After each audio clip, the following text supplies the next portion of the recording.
علامہ اقبال جو ہیں وہ شروع سے تو ایک الگ ریاست کی بات نہیں کیا کرتے تھے، وہ تو کہتے تھے سارے جہاں سے اچھا ہندوستان ہمارا. تو یہاں سے لے کے ایک الگ ریاست کا مطالبہ یا جو ان کا خواب تھا، یہ سفر کیسے طے ہوا؟ آپ نے ابھی جو مصرع پڑھا ہے وہ ہے سارے جہاں سے اچھا ہندوستان ہمارا. تو ہمارا کا مطلب یہ ہے کہ مسلم انڈیا، اسلامی ہند. تو جب ہم غلام ہو گئے انگریز کے تو صورتحال بدلتی چلی گئی اور مسلمان اقلیت میں آ گئے، اور انگریزوں کے جانے کے بعد امکانات ایسے واضح ہوتے چلے گئے مسلسل کہ ہندوستان کی وہ صورتحال ہوگی جو آج کے ہندوستان کی ہے. تو بہت دوربین انداز سے اقبال اور قائد اعظم نے دیکھا کہ ہمیں الگ وطن چاہیے. اب اس میں جس بات کی طرف کم اشارہ ہوتا ہے ہمارے ہاں وہ یہ ہے کہ اس وقت ایسی تحریکیں بھی چل رہی تھی، خاکسار مثلا تحریک تھی، احرار تحریک تھی. وہ ان علماء کرام کا تصور یہ تھا کہ انگریزوں نے ہندوستان ہم سے لیا تھا، ہمیں دے جائیں. ٹھیک. تو اقبال اور قائد اعظم یہ سمجھتے تھے کہ یہ ہمارا حق نہیں ہے. جن علاقوں میں مسلمانوں کی اکثریت ہے وہ ہم مسلمانوں کی حکومت ہونی چاہیے، الگ وطن ہونا چاہیے. جن علاقوں میں ہندوؤں کی اکثریت ہے مسلمانوں کو یہ کوئی حق نہیں ہے کہ ان پر جا کے تسلط قائم کریں اپنا. تو یہ ایک عوامی جمہوری بھی اور روشن خیال تحریک تھی جو اقبال کے تصور سے پھوٹی اور قائد اعظم کی تحریک پاکستان سے صرف 7 سال کے عرصے میں وجود میں کیسے آئی یہ بھی بھلا دیتے ہیں.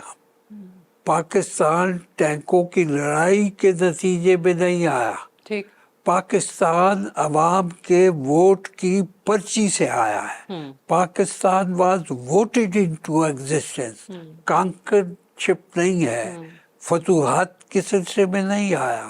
عوام کی رائے عامہ، عوام ہمیں الگ وطن چاہیے، وہ آ گیا.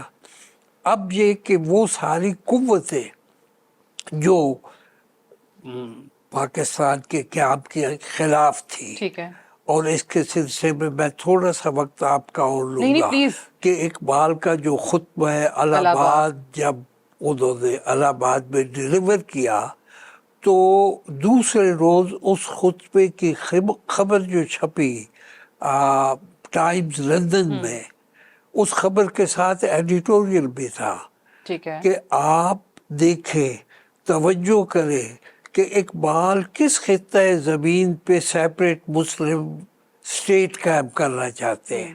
وہ تو وہ جگہ ہے جس کے ویسٹ ورلڈ ساری دنیا اسلام پھیلی ہوئی ہے.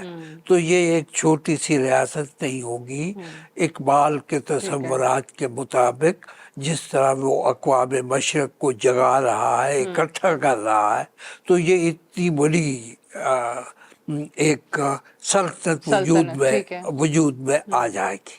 تو تب سے مخالفت شروع ہوئی تصور پاکستان کی. اور پھر جب پاکستان قائم ہو گیا تو انہی قوتوں نے، مغرب کی استعماری قوتوں نے یہ سوچا کہ اب خطہ زمین تو مل گیا ہے، اب پاکستان کو ختم کرنے کا طریقہ یہ ہے کہ تصور پاکستان کو چھین لیا جائے ان سے. تو اس کے لیے وہ فوجی ڈکٹیٹرشپ کو لائے.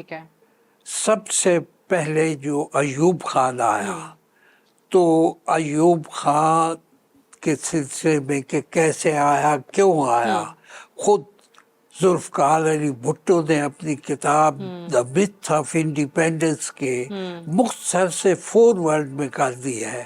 اس نے لکھا جب میں ایوب خان کی کیبنٹ میں وزیر بنا تب مجھے پتہ چلا کہ پاکستان کا ہر امپارٹنٹ ڈیسیژن امریکہ میں ہوتا. اب یہ غلامی کی ایک نئی شکل تھی. اچھا میں نے اقبال پہ جو کتابیں لکھی ہیں ان میں سے ایک کتاب ایسی ہے جس کا نام ہے اقبال فراموشی. فراموشی جی. تو اقبال کو اور اس کے پیغام کو اور قائد اعظم کے عمل کو فراموش کرنے کے لیے باقاعدہ مغربی ممالک میں حکمت عملی بنی.